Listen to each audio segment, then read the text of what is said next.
competition time again, and here is a chance to win a brand new PS5. All you got to do is subscribe to On Track GP on YouTube. Also follow us on Instagram at OnTrackGP. Make sure you like the competition post, it's pinned on Instagram as well. You can win yourself this right now. What are you waiting for?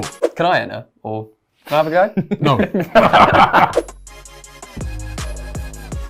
Yo people, welcome back to On Track GP and welcome back to the Canada Quali review. And I'm here with my brother, Joe. Talk to me. How are you, bro? How are you feeling?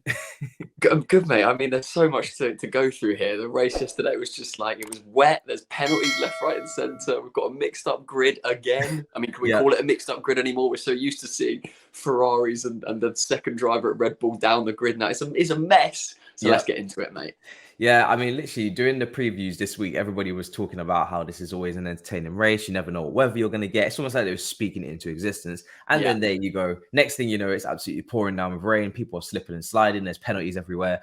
And qualifying was a mess, to be honest. Yeah. But listen, it's very entertaining. Obviously, Verstappen leads from the front, obviously finishing on pole.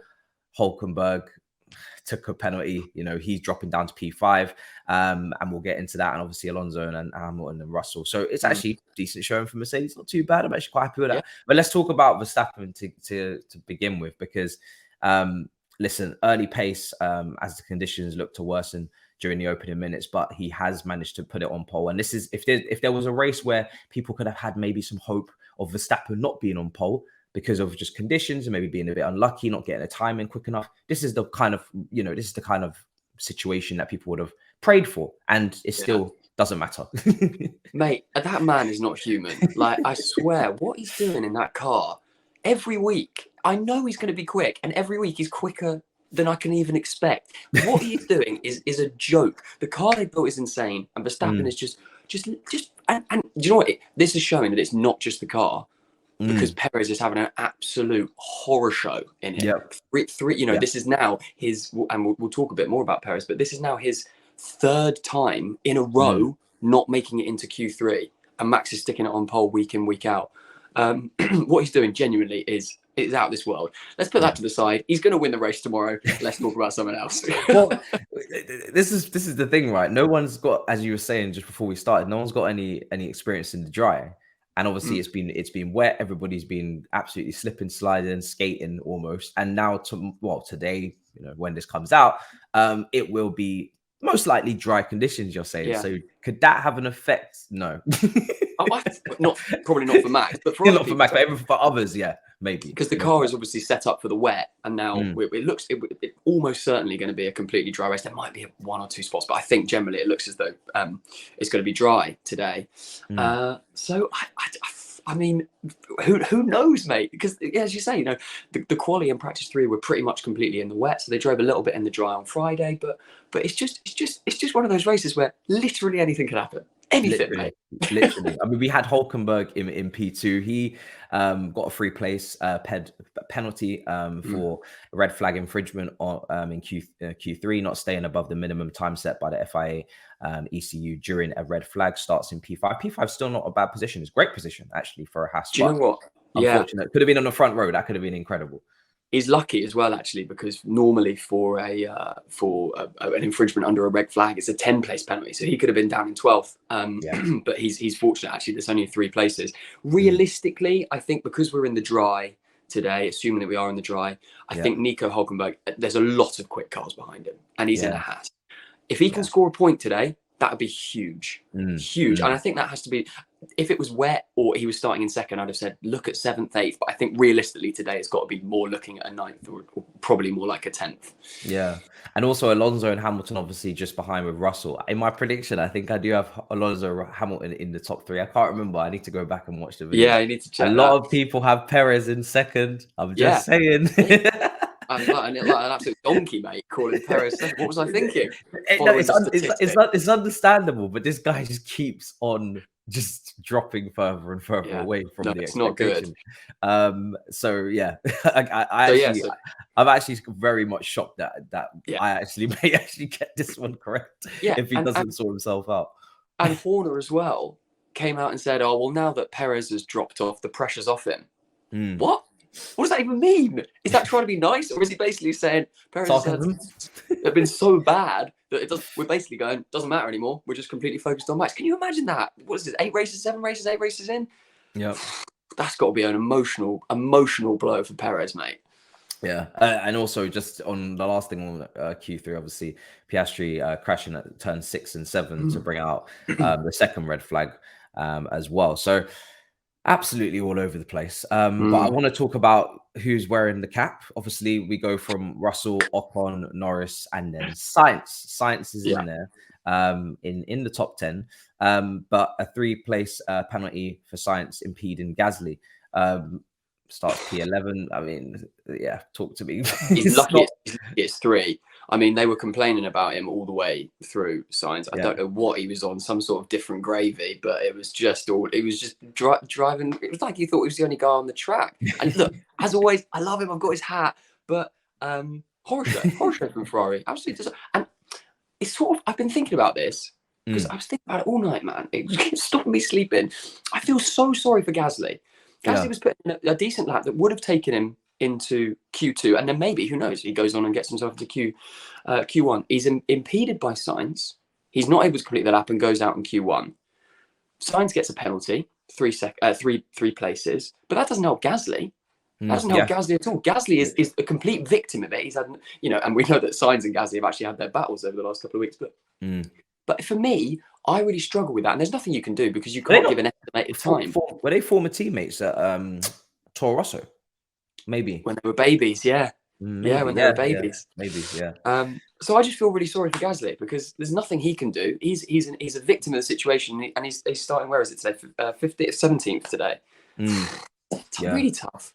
Yeah, it's poor, and obviously Sonoda picks up a 3-place penalty as well. I think that, and Stroll also picks up a penalty as well, impeding Ocon. Penalties for fun. Yeah, so penalties for fun.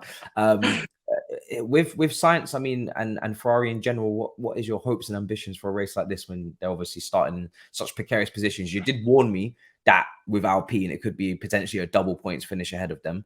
Obviously, Ocon's got in an okay position, but you're right. I predicted that. I thought combined both Alpine drivers would outscore both Ferrari drivers. Esteban Ocon's done really well to get it in 6th, and you've got to imagine he's going to get ahead of Hulkenberg at some point as well. On the other end of the spectrum, poor Pierre Gasly is down there, starting much. I can't imagine Pierre scoring today. No, I think both, assuming there's no complete disasters, which there probably will because it's Ferrari. I think both Ferrari will get up in the points, but there's cars that are quicker than them. They're not getting near the Mercedes today. No way are they getting near the Mercedes today. No, and constructors, it just gets more and more difficult when you're basically double. I mean, if Mercedes continues to keep putting in these strong results, obviously we don't know what today is going to bring in terms of the race. But if that's last race now, double in the podium, this race now potentially double, potentially just one in the podium just outside.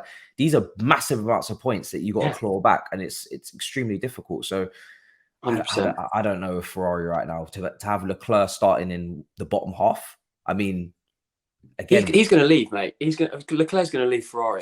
I was about to ask you, yeah. Mate, why would he stay? I mean, if you're going to stay for any team out of loyalty, it's going to be Ferrari because of the history and what it represents. But man, this is just non-stop. There's a problem. Yeah, if it's either him not feeling happy. It's every race. If it's a personal problem, he's not feeling it right in the car and makes a human error. If it's an error from the pit wall, they make a bad strategy decision, or if there's a failure with the car, mate, it's non-stop. Like it is. I can't get my head around what is going on there. It's worse. I think it's worse than last season. He'll go. He'll leave. If it carries on like this, why would he stay? We know he's a fantastic driver. Why would he stay in a team that's failing him? Yeah, but in a contract as kind of penned down as obviously it can be for him as well. How much power do you think he has in actually making a decision to leave like that in the middle of a contract? I mean, it's very expensive to buy drivers out of contracts, so I imagine it would be run the contract down and then see what's available, unless somebody was to buy him out. But I mean, can you imagine if Red Bull bought him out and they had Max and Charles in that car? My God, I don't want to think about it. It's disgusting. I mean, Perez is underperforming, as we mentioned earlier, even though he's not under any pressure. But hey, Stroll in Q2, obviously Stroll spun out coming out of turn 5, needed a new front wing after slightly touching the wall. Listen, it can happen. Alex Albon was and another driver where, just to mention quickly, his teammate is now significantly, consistently outperforming him, regardless of whether it's luck or not luck. But yeah, there is a gap there that I keep saying he doesn't need to close. Not that he's under any pressure from the above. Alex Albon was the first driver to try soft tires to begin Q2 and continued to set quickest laps on the tire through the session. There was actually quite a few drivers maybe potentially getting caught out on tire type with the weather, trying to go with intermediates, and then it just starts lashing and they're like, probably need wets now. Yeah, literally. And Williams did an incredible job. Albon, for P1 in Q2, absolutely amazing. And it comes back to that point again of risk versus reward in qualifying, because sometimes you see the guys and they're waiting and waiting and waiting. They haven't got a banker lap in, particularly in the rain. They're waiting and waiting and waiting until towards the end. So I'll change the conditions. We're going to get as much data as possible. But then somebody sticks it on the wall, or the rain starts coming down. And this happened with Charles, and he didn't make it out of Q2. And he's saying, Get me on the right tyre now. I know what I need. I know I need to be on the slicks. And they go, no, just set a banker on the intermediates or whatever. And it's just strategy and mess. But I think generally, as a rule, we're seeing quite a lot this season as well. Go out early and set a time. Yeah. Get a time on the board. A decent time on the board, because you don't know what's going to happen. And it happened again with, Hulkenberg finishing second in the end, which we talked a little bit about. Yeah. And then literally, mate, it must have been less than a second before the red flag came out, and he gets himself on the front row. He's got the penalty for what happened after, but he's still starting so high up because he's done the right thing and get out a lap. Get out there early and set a lap. Yeah. Do the basics right. I feel like we do speak about this quite a lot recently. Teams gambling way too much in qualifying, trying to be ahead of the curve without actually getting anything serious on the time. And I think that even may have potentially been a risk for Mercedes at one point, trying to get through one of the qualifyings a few weeks ago. Perez is trying to get out of the bottom 5 on intermediates, but is continuing to go slowly before going straight at the final chicane. Obviously, he came out in Q2 along with Stroll and Magnussen and Bottas as well. So it's some quick drivers who should be able to do better. Coming out in Q2, and obviously Tsunoda, Gasly taking their penalties are starting in their respective positions. De Vries, Sargent, and Zhu all at the back end. And do you know what we did speak about in the podcast with Richard on Monday, that because he felt like a lot of these rookie drivers would struggle and they would be fairly at the back end of the grid. I there just thought, in my mind, I thought, you know what, I'm going with you. I'm just not going to give these rookies much of a chance this weekend. It looks like it's going to be a long weekend for them. Except Piastri, to be fair, who's done both the McLarens actually. They've had a good weekend so far. To both be starting in the top 10 is strong. Obviously, we saw Piastri spin it out, and that's the reason we got the red flag at the end of qualifying. If they can both keep it track and score a double pointer again, it's just a little step forward for McLaren in the right direction. Literally. Exactly. I would love to see that from McLaren again. I want them to do well, and it would be nice for them to get double points. I think it's needed, especially when you can see there's opportunity to take advantage of other teams slipping up. Literally slipping up. So, bro, give me your predictions for the race. What is going to happen? I actually think it was going to rain, but you're the weather. You've given me the weather report. I'm the weatherman. Got my radar out, mate. Like you're like, yes. Yeah, that's just a big win. I think the top 3 starting will be the top 3 finishing. I think we'll see Max, Alonso, and then Lewis. I think if Lewis doesn't dive bomb Alonso quickly into the first corner and get ahead of him, I think Alonso will be able to hold him off for the race. The one thing that Mercedes do have up their sleeve is that they have the second row blocked out, so they can potentially use a little bit of strategy with both of their cars, with Lewis and George going together to maybe try and attack Fernando Alonso. So I'm going to go Max. I do think Alonso will hold him off. Alonso second, and third Lewis. What about you? I actually have exactly the same thing. Really? I have Max and I have Alonso, I have Lewis. I wanted to put Lewis ahead, but I didn't want to be overly shameless. It would be like that. Alonso's a brilliant defender. So it's like, yeah, Exactly. I didn't want to be too shameless this week and ride my luck. So I thought, but I'd love to. I actually wish it would have rained because we would have got maybe even more drama like we've seen in qualifying. So it would have been brilliant. But any surprises from the back end? I mean, we got some quick cars back there. So any surprise? Anyone who do you think will I guess make the most overtakes? That should be something we start. Well, it should be Perez. It should be Perez in that car in the dry as well. I imagine he'll probably finish still. Probably still top 6, maybe top 5. Maybe Ferrari will have an absolute, wonder. But my good surprise. I think Lando Norris will have a good race. Okay, I like that. He needs it. Yeah, no, 100% he does. I'm gonna go with another McLaren. I'm gonna go Piastri just to be different. Wow. But yeah, I think that's a gamble considering what Richard said, but we're gonna go with it anyway. So guys, make sure you like, make sure you subscribe. It's been an absolute pleasure. What a qualifying session this has been. I wish I could have seen it in live time. I had to go and watch it on the replay because I think we were both out on Saturday night, which is a shame. The times just didn't align because now that I've seen what's happened when I watched it back, I wish I would have seen it live because the drama is just uncomparable when you watch it live. But it is what it is. We'll be there for the race. We'll be there for the watch along, guys. Make sure you come and watch that with us, and we'll see you guys next time. In a bit, people. Peace.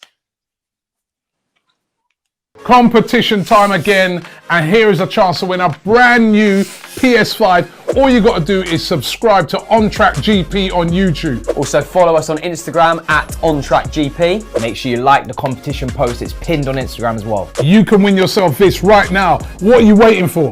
Can I enter? Or can I have a go? No.